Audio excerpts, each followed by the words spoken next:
Hello again and welcome to the program.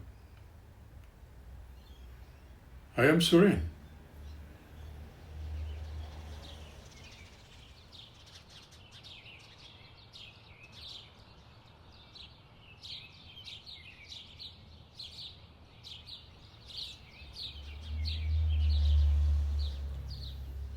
As you shout at a mountain, it will echo the same back at you.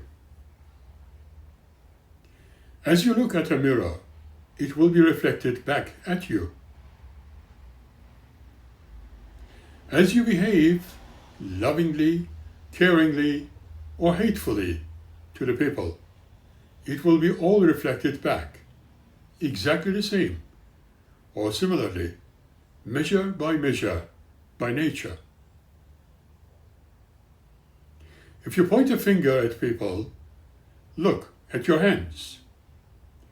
Only one finger is pointing at them. All the rest are pointing at you. How you take yourself and consider your life will be reflected by the nature. Just the same, back at you. Think of love, and love will be reflected at you. If you look at the nature lovingly, nature will reflect it back at you lovingly. Equal or very much the same way. That is life. Nature has a way of reflecting everything back to us, whether we like it or not.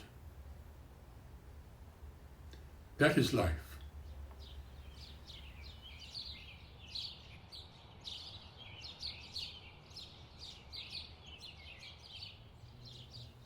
Indeed, the following phrases are worthy of consideration. You may become what you imagine. What you wish for others can happen to you. Expansive concepts of positive thinking, manifestation, and personal responsibility, suggesting that our thoughts, imaginations, and the way we treat others directly shape our reality and our character. The specific wording may not be a direct quote from a single source. These ideas are echoed in almost all spiritual traditions and motivational literature, particularly the teachings of Buddha and Lao Tzu. You may become what you imagine. The power of thought. This idea highlights how your thoughts and imagination can influence your future, shaping your destiny and bringing about your goals.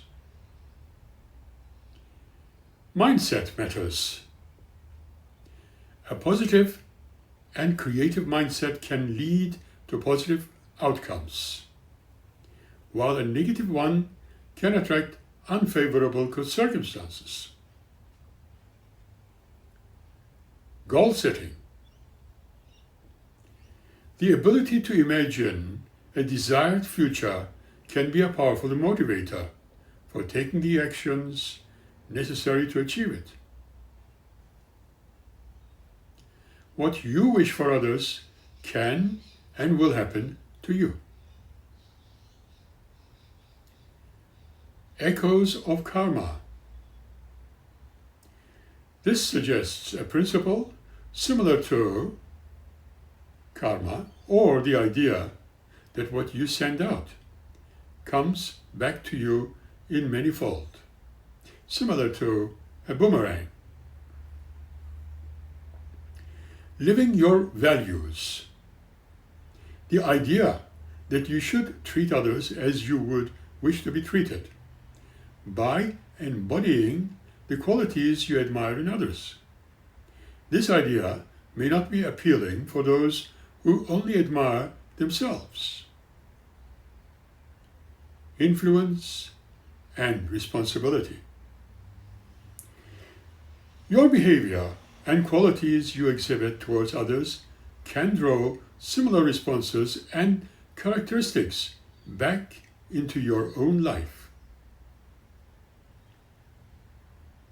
What you do not want to do is the affirmation.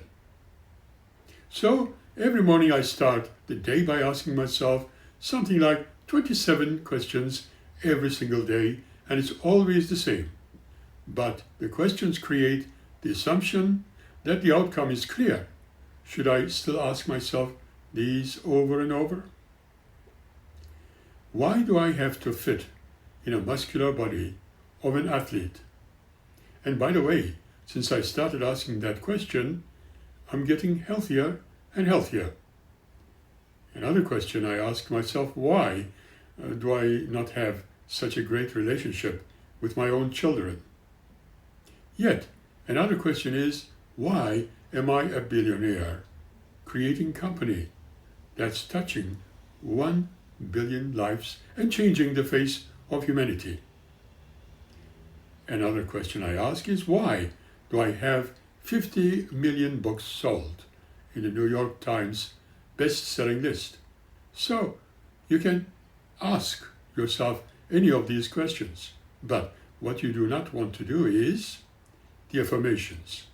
If you say, I'm healthy and fit, as if there are little folks in your head that are got to go, and you have not eaten that pizza last night, yet because all your subconscious was filled by assuming the truth, so you say, why do I have to fit into a healthy body of an athlete? Because that makes it very viral, very real.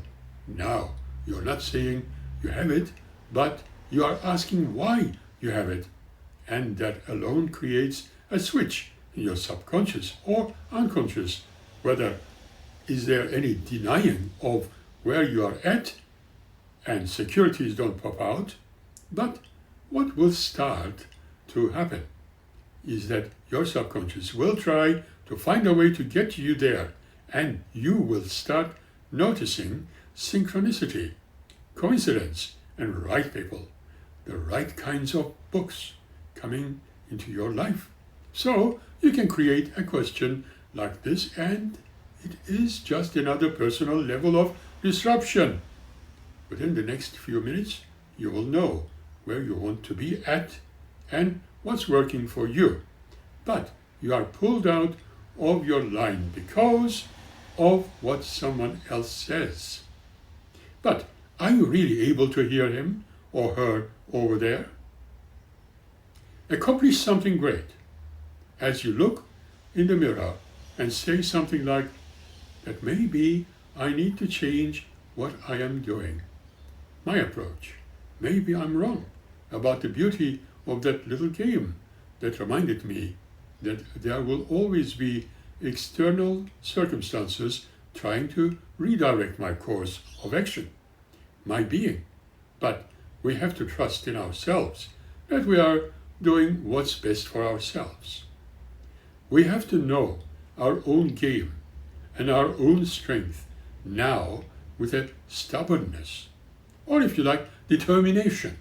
And it's not about adjusting what we need to adjust as best as we can. Not simply because other people are taking a different approach. And it's hard to stay consistent with the world pushing other options consistently. People finding success in various ways. People talking about their own strategies and how great XYZ is. Let's trust them again, but an understanding of who you are and a willingness to continue to grow with every step forward.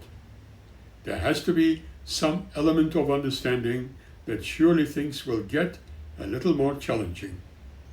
Life will certainly push back, but that doesn't mean you are wrong or over your head. Compounding a little action and trust in yourself. If you do, that the world remains day by day or throw by throw, as the lecturer said, your bullseye and balance in the middle. We all know how hard it is before even trying to find out why you are on the wrong line, which seems too far away. Remember, life is constantly creating. If you don't want it that bad, or you're unsure of yourself, move on with us to see why we must dig deeper for strength of you and wish them well. Next, we need to indicate that none of it has any bearing on who you are, nor going to show up. Are you going to be your biggest fan when it takes every single part of you to keep going? Good question. Don't let the loudest voices in the room affect you this opposite way in what you know to be right.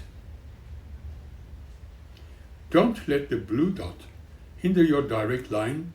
Block out that noise, block out the distractions, and do what is required of you, because that is the only line of value which will bring you what you need.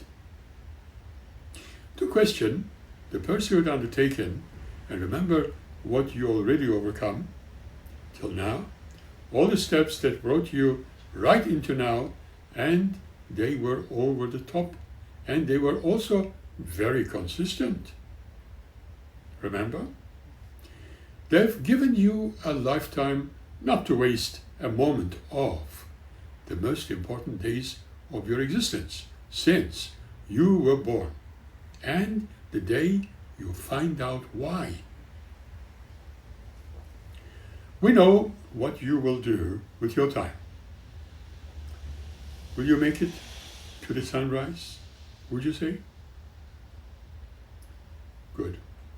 Because we only get so many valuable understandings that each and every one of us are here to leave this place better than we found it initially. To stand up when we could be sitting down. Step out and make something of the chaotic and often hard to understand world around us when you realize your existence is a miracle, and when you understand the impossible odds. You being here, thinking, breathing in the air around you, and beginning to see the value of today, which is not an obligation and not a currency. The most precious commodities of today is your time to step into that new version of yourself, to see something more, that you can begin the process of creating something more. The truth is, life will always be what you decided upon if you walk up to your window to look through the blinds and decide what you see is the finale, the final script. Question.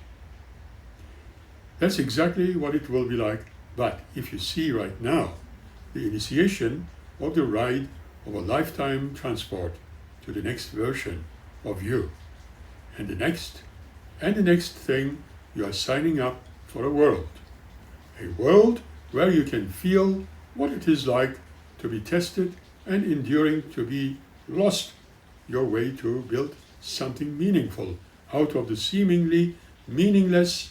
That is why you are here. That is what it means. Truly, today is your day. Don't let it slip away from you.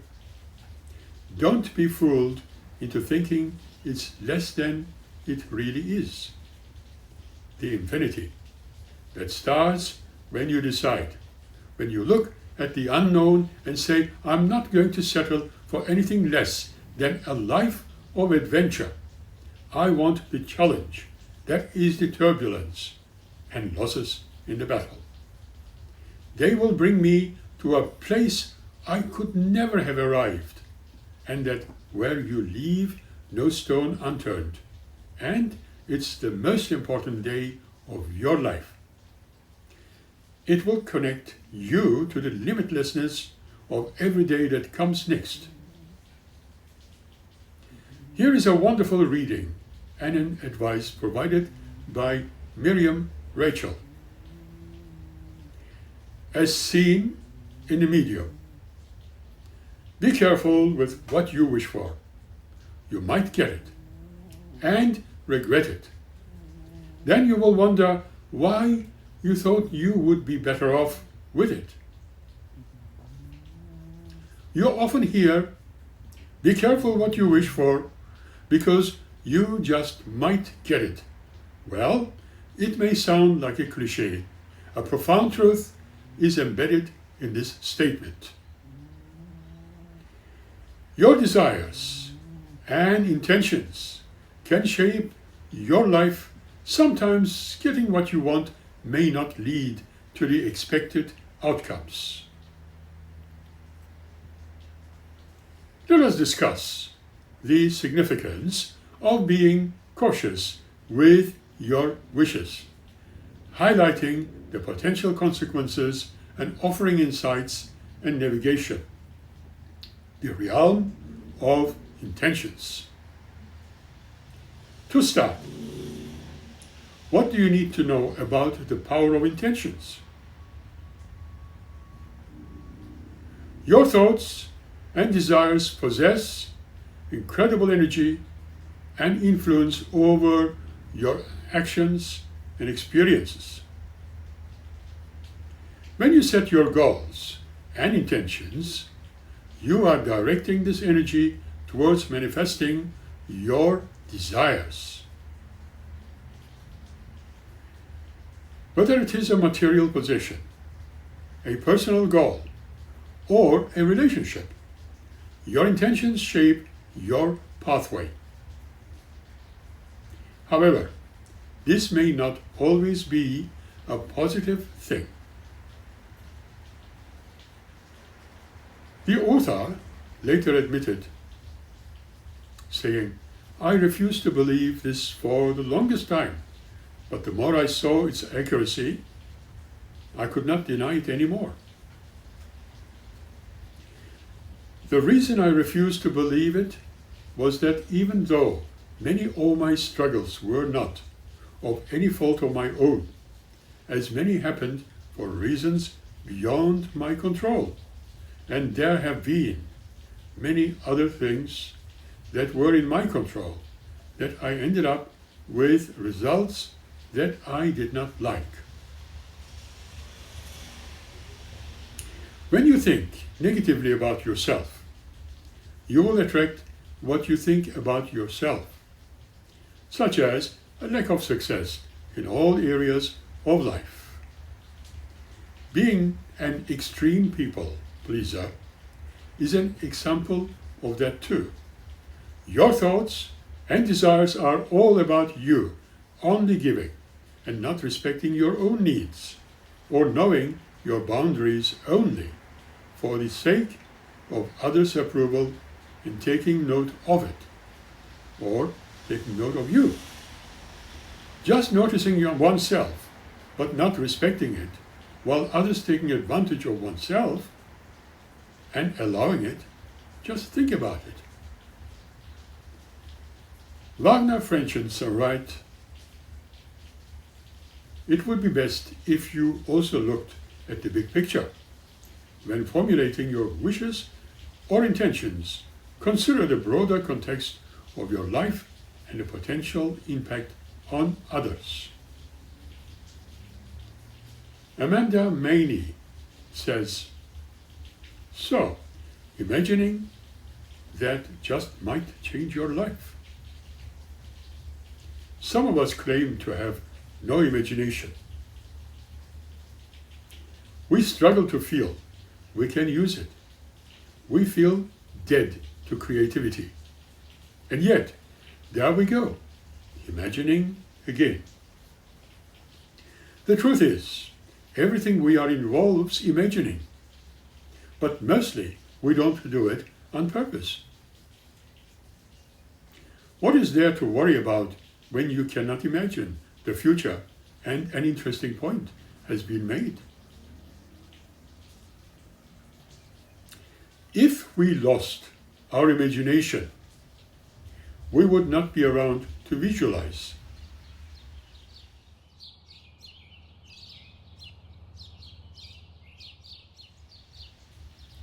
We are not who we are without our imagination, much as defies us to define it. There would be no worry without imagination. No lie-telling either, for that matter. How could we lie without imagining an alternative to the truth? Yes, life would be extremely serene if we lived imagine-free.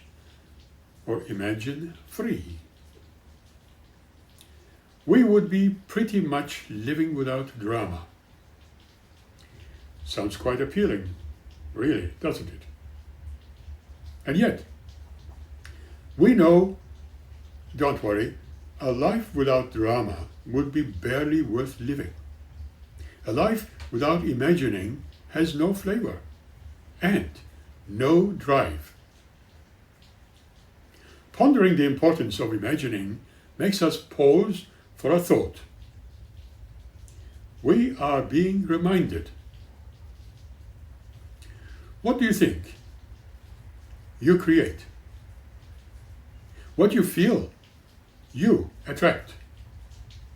What you imagine, you become. Imagining creates you. That is a powerful claim. Right. What you imagine, you become. Then there will be yet another claim to ponder upon. Imagining on purpose is the only task that matters. Imagining is the fuel of your life fulfilled. It is at its best when you let yourself play the game. If you are imagining that you don't have any imagination, see the nonsense in that? You are living someone else's life. Thinking you don't have any imagination is like driving your car and letting an octopus take the wheel. As the author writes, unless you are a Dory in a flask shouting instructions in Pixar land, you are in deep, deep trouble. If you have been telling yourself you have no imagination, you, my friend, been feeding yourself a lie. If you are not imagining on purpose, you are handing your life over to the voice that shouts the loudest. If you are not being deliberately imagining your dreams coming true, you have been giving your power to the press, or your parents, or your peers, folks on the Facebook, random strangers on the streets, and anyone who appears on the stage of your life in fact. So tell everything, all your secrets to everybody. Imagination is the eye of the soul, says Joseph Joubert. He raises the stakes. Why would it matter that soul's eyes see? What makes imagining so pivotal? Joy or misery? It's all down to the imagining.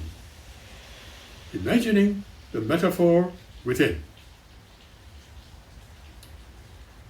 Empty your mind. Be formless, shapeless, just like the water. Now, you put water into a cup. It becomes the cup.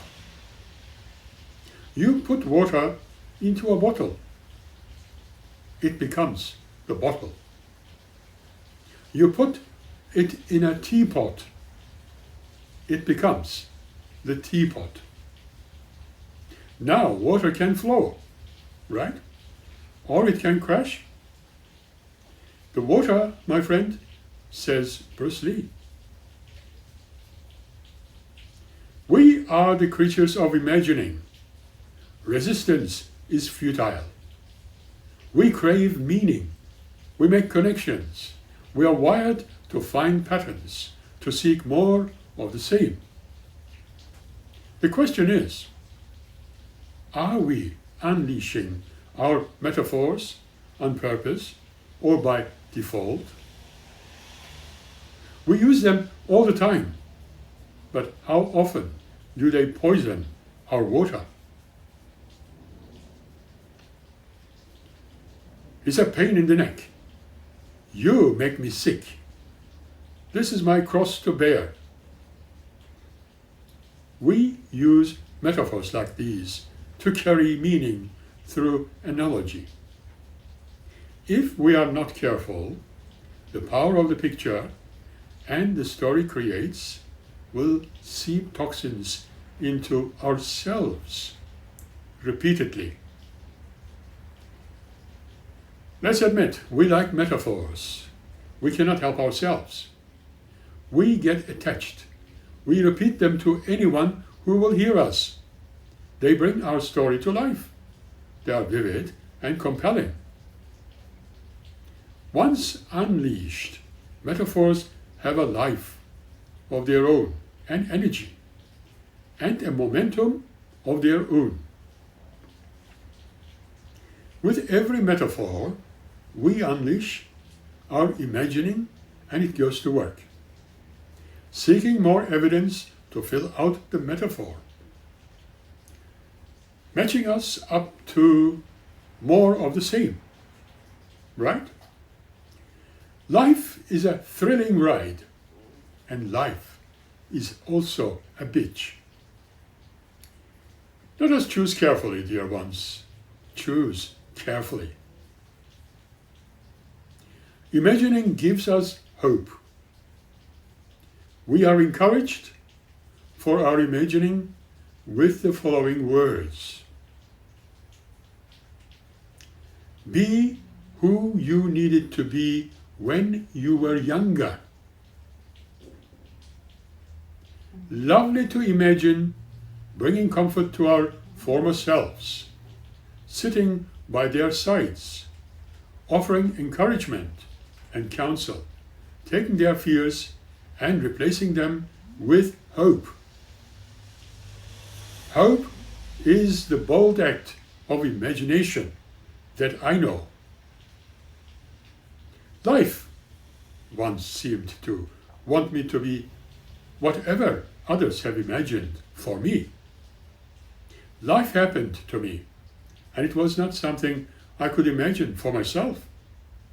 I didn't consider hoping for anything much out of life.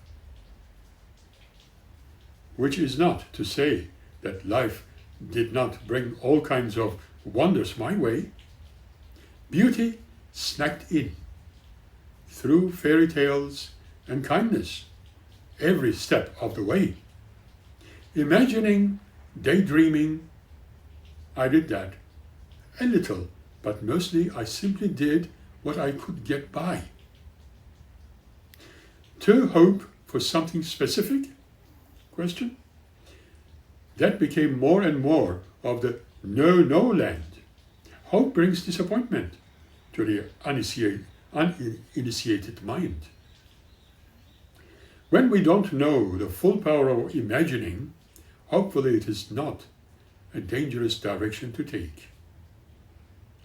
Now, I'm learning imagining from scratch again. I am realizing it's not what I thought. Imagining used to me hoping for the impossible. Dreaming wrecked fast on the rocks of reality. I have now a new definition for it. Imagining means sending my thoughts to whatever most pleases me now. Imagination is bridging into a world of possibility, not because we need imagined possibilities made real, but because crossing that bridge into the place of our dreams is a source of delight to every one of us. The concept of what you think you become, that your mind holds the power to shape your reality, is a universal truth found in philosophical, spiritual, and psychological teachings across the cultures. As Buddha wisely stated, all that we are is the result of what we have thought. Or similarly said, it is founded on our thoughts. It is made up of our souls. Simply put, the mind gives rise to thoughts. Thoughts give rise to actions, and actions to define who you are, who am I, and how you engage with the world. So, how can you benefit from this knowledge? Question mark. Well, by learning to harness your thoughts, adopt a growth mindset, and embrace positive thinking, you can manifest your ideal self. In here, you will learn to overcome self-limiting mental patterns, leverage the mind-body connection, and transform both yourself and your reality. Your mind self comprises the beliefs, attitudes, and mental frameworks that influence how you perceive and respond to challenges. It forms the foundation for your thought patterns. So, before you adjust your thinking, you will need to adjust your mindset. By understanding the difference between a growth mindset and a fixed mindset, and embracing the former self, you will be ready to translate what you think into you or who you become. Here let us consider a breakdown of it. Growth mindset. A mindset that supports growth, based on the idea that intelligence, talents, and abilities are elastic and can be expanded and improved. Fixed mindset. A mindset that limits growth, based on the idea that intelligence, abilities, and talents are static traits that cannot be changed. The growth mindset better aligns with the idea of what you think you become, because it is rooted in the idea that transformation is attainable through effort, and that where you are at does not necessarily dictate where you can go from here.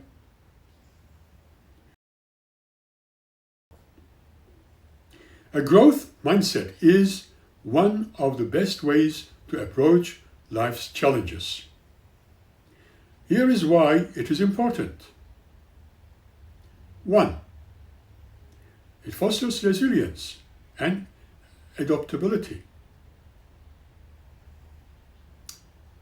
In a world of constant change, a growth mindset allows us to adapt and persevere.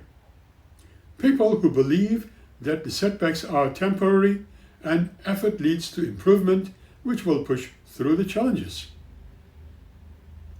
2. Encourages lifelong learning. People with a growth mindset will seek to create lifelong learning experiences so they are constantly evolving. 3. Boosts self-esteem and confidence. With a growth mindset, people become more self-assured. Believing you can overcome obstacles builds confidence and motivates you to take on even more challenges. 4. Promotes emotional well-being. A growth mindset promotes emotional well-being by framing failure as a learning opportunity and adversity as a catalyst for growth. This reduces the anxiety and stress around individual outcomes. Cultivating a growth mindset requires awareness, practice, and consistency. Here is how to develop a growth mindset in 3 simple steps. 1. Awareness. Recognize fixed mindset thoughts. Recognize when you are locked in a fixed mindset. Catch yourself when you think, "I am not good at this," or "I will never be able to do that." Instead, think, "I can improve with practice." 2. Practice. Take on challenges. Instead of avoiding challenges, take them as opportunities for growth. See them as a way to learn and push beyond your comfort zone. Every challenge you overcome builds confidence and resilience. 3. Consistency. Use the power of one way to shift your mindset as to add yet to your fixed mindset thoughts. Instead of saying, "I cannot," think, "I cannot yet, but I will." How to apply positive thinking to your daily life, would you say? Well, once you have embraced a growth mindset, try incorporating positive thinking into your daily routine. Positive thinking reduces stress, increases productivity, improves relationships, and builds resilience in tough times, enhancing your perspective and improving your outcomes. Strategies for positive thinking. 1. Change your internal dialogue. Pay attention to how you talk to yourself. Replace negative self-talk with positive affirmations. For example, instead of thinking, "I'm really bad at this," think, "I'm learning and I will get better with experience." 2. Practice gratitude. Gratitude can rewire your brain for positivity. Begin each day by listing 3 things at least you are grateful for, no matter how small. This will train your mind to focus on the good stuff. 3. Visualize success. Visualize yourself achieving your goals. This simple mental exercise will help you stay focused and motivated. 4. Surround yourself with positivity. Your environment impacts your mindset.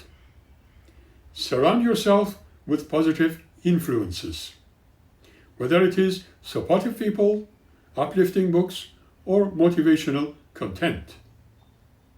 Limit exposure to negativity that can drain your energy or derail your mindset. 5. Focus on solutions, not problems.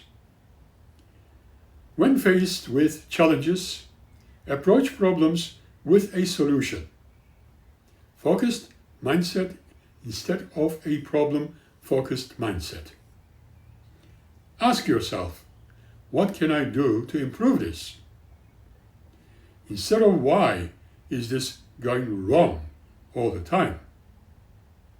Now that you may have learned to control your mind and manifest your reality, you are ready to reap the benefits. And what are they? 1. Improved mental health.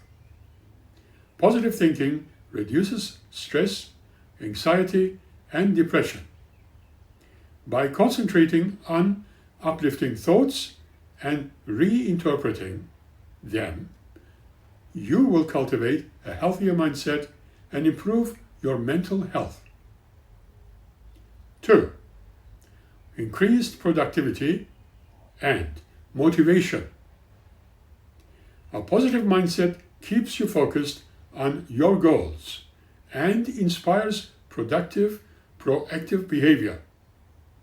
When you believe in your capabilities, you are more likely to take actions that propel you toward your objectives. 3. Better relationship. A positive attitude influences your interactions with others. Demonstrating kindness, empathy, and compassion for more fulfilling and harmonious relationship. As people are naturally attracted to positivity and optimism. 4. Personal growth and development. By aligning your thoughts with a growth mindset, you open yourself to ongoing learning and self-improvement. This perspective encourages you to embrace challenges and persists through difficulties, promoting lifelong growth. 5. Achievement of goals and desires. If your thoughts determine your reality, then visualizing success and maintaining a positive outlook can catalyze intention, action, and ultimately achievement.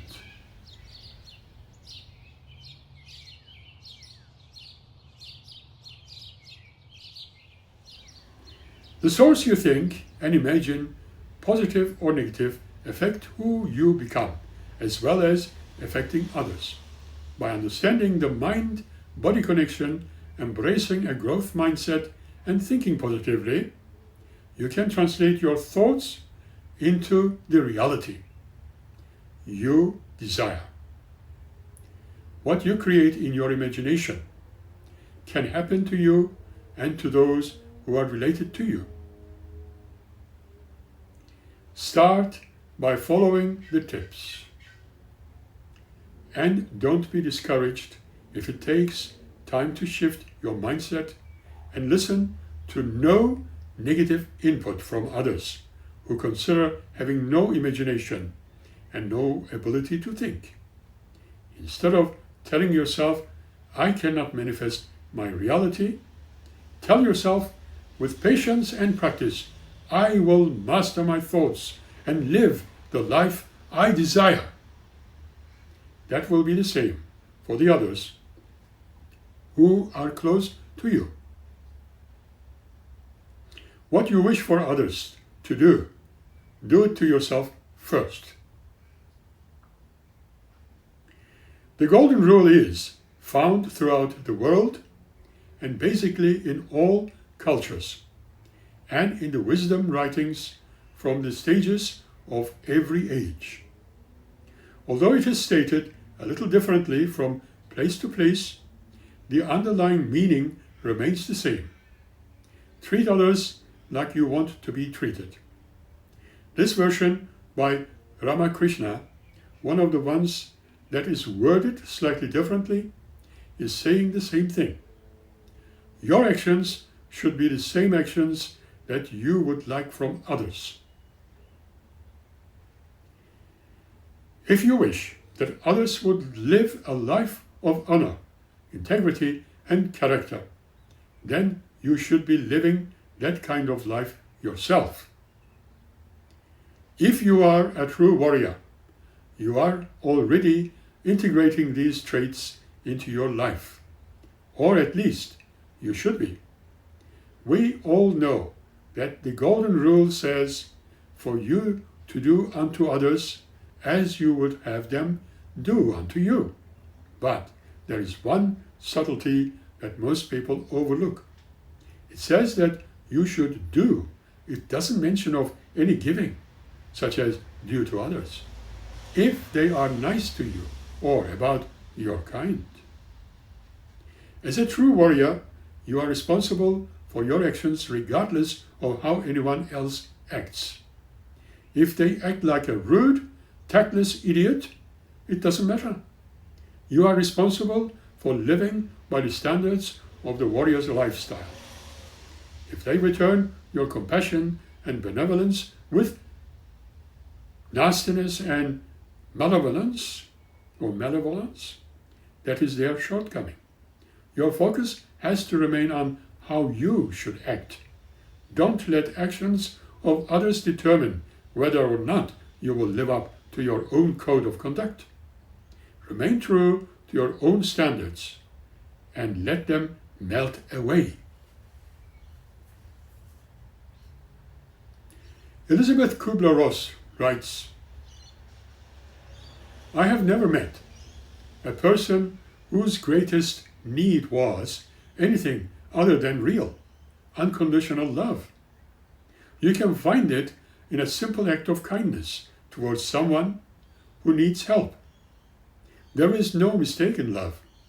It is the common fiber of life, the flame that heats our soul, energizes our spirit, and supplies passion to our lives. Linda Ann Stewart once wrote, empowering your mind, what you wish for others, you may get. Have you ever wished that something bad would happen to someone who would wrong you?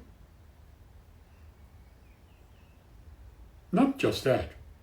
They had learned not to do it again, but they may have been hurtful as badly as you might have been yourself. It could be a partner cheating on you, a co-worker undermining you, or even someone cutting you off on the road. It's natural to have the impulse that they should pay.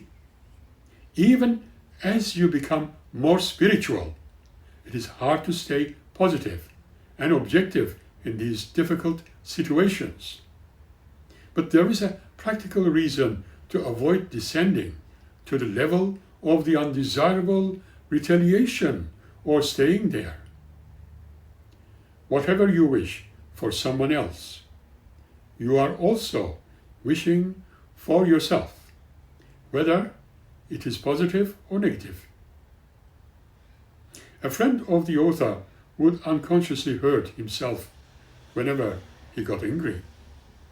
He would accidentally slam his hand in a drawer, kick the desk, or fall over the rubbish bin.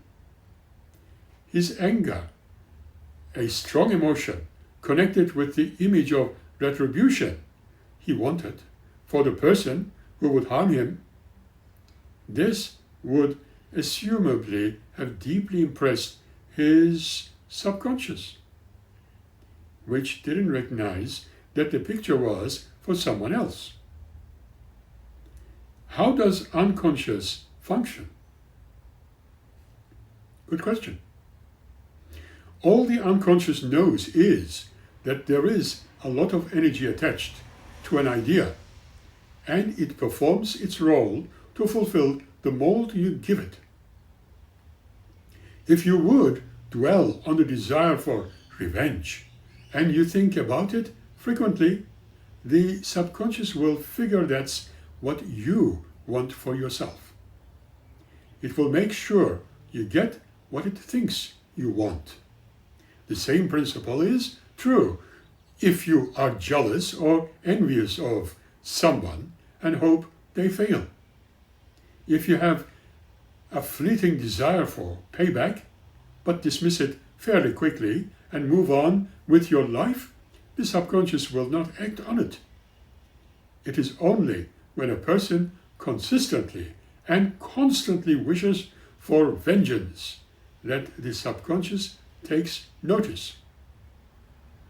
It could be also someone whom you don't like the appearance of, or the accent the person presents, or something that you assume you have discovered, and judgmentally wishing that person to be gone or have an injury or whatever else.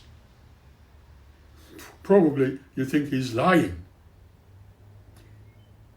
The unconscious uses whatever you are focused on for its own model. When you predominantly thinking is concentrated on retribution, the subconscious thinks you want the condition you are intent on in your own life. This is the underlying reason why forgiveness is emphasized in so many various spiritual systems. Let me tell you the meaning of forgiveness. Forgiveness releases the hostility and bitterness that you have towards any person. That energy can then be directed into a more beneficial purpose. But even more basic than that, your unconscious is given a more constructive image to work with and fulfilled. When you want the best for someone, you know that you have forgiven them. This doesn't mean that you give that permission to hurt you again.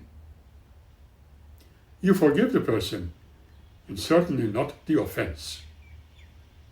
You can be angry at what someone has done, or be in conflict with them, but still have a feeling of goodwill towards them.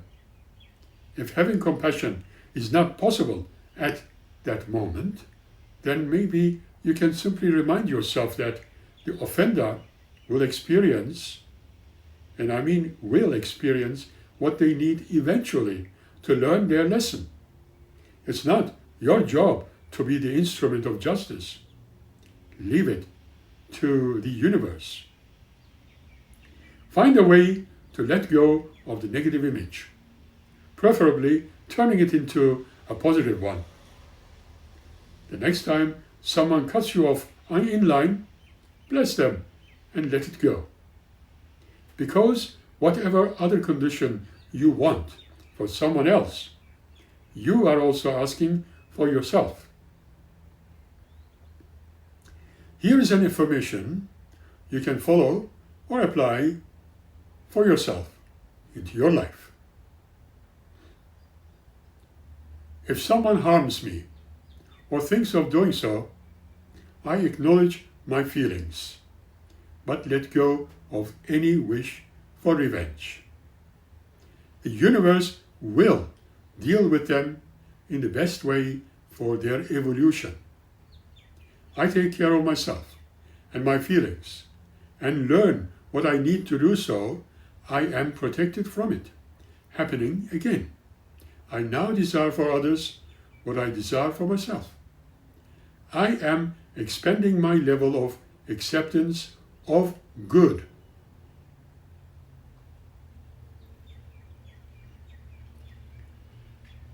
Keep smiling. Be grateful for life we have. We will meet you again by the next episode. And thank you.